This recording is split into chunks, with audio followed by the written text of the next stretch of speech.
গরমকাল আসবেই, বেশি বেশি তৃষ্ণা পাবেই। একটু বেশি গরম পড়লে অনেক সময় পানি খেয়ে মন ভরে না। তাই এই ড্রিঙ্কটা বানিয়ে তৃষ্ণা মেটাবেন। নাম মিট লেমনেড অথবা মিট লাইম জুস। প্রথমে আমি একটা বাটি গ্লাসের মধ্যে আমি সব কিছু উপকরণ দিয়ে আমি কি করেছি প্রথম থেকে আপনারা সব কিছু দেখতে পাচ্ছেন। এটা গরমের মধ্যে খেলে তৃষ্ণা মিটে যায়। খুবই মজাদার একটা রেসিপি। তো আমি চকলেট এবং লেবু, তারপরে একটা 7 আপ ছোট কিনে এনেছি। তো সব কিছু উপকরণ দিয়ে আমি একটা বাটির মধ্যে 4-5টা চকলেট ছিলে নিচ্ছি। দেখতে পাচ্ছেন এক এক করে সবটুকু ছিলে নিয়ে এখন এটা ব্লেন্ড করব। এটা ব্লেন্ড করে পাউডার করে নিব। দেখতে পাচ্ছেন আমি এর মধ্যে দিয়ে দিলাম, দিয়ে এখন আমি এটা ব্লেন্ড করে পাউডার করে নিয়ে তারপরে গ্লাসের মধ্যে করে দেখতে পাচ্ছেন পাউডারটা মাশাআল্লাহ খুবই সুন্দর হয়েছে।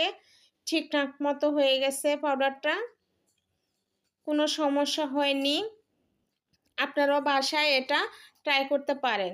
তো লেবুটা আমি এখন ছুরির সাহায্যে কেটে নিচ্ছি পিস পিস করে।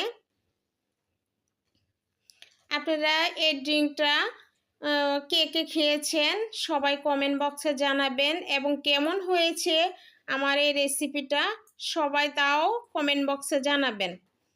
তো ছুরির সাহায্যে আমি ছোট ছোট করে পিস করে নিচ্ছি ডেকোরেশনের জন্য। আর আলাদাভাবে একটু পিস পিস করে এটা থেতলিয়ে এটা একটু রসা বানিয়ে নিব।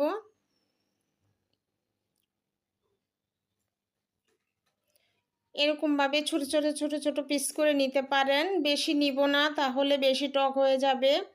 এখানে আর আমি অন্য কিছু ইউজ করে নাই। কি কি উপকরণ দিচ্ছি আপনারা ফলো করে থাকতে পারেন রেসিপিটা।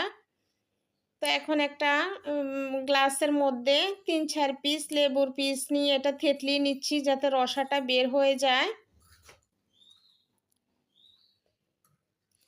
এখন আমি যে চকলেটগুলো পাউডার করে নিয়েছি আমি সবটুকু দিব না, অল্প একটু দিব।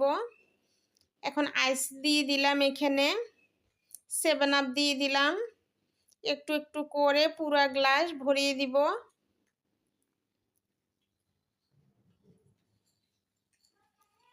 এখন একটা চামচের সাহায্যে এটা নেড়ে দিচ্ছি। তো এক এক করে নেড়ে দিলাম, হয়ে গেল আমার মিট লাইম জুসটা। যদি ভিডিওটি ভালো লাগে লাইক কমেন্ট শেয়ার দিয়ে পাশে থাকবেন। তাহলে আজকের মতো এখানে বিদায় নিচ্ছি। আল্লাহ হাফেজ।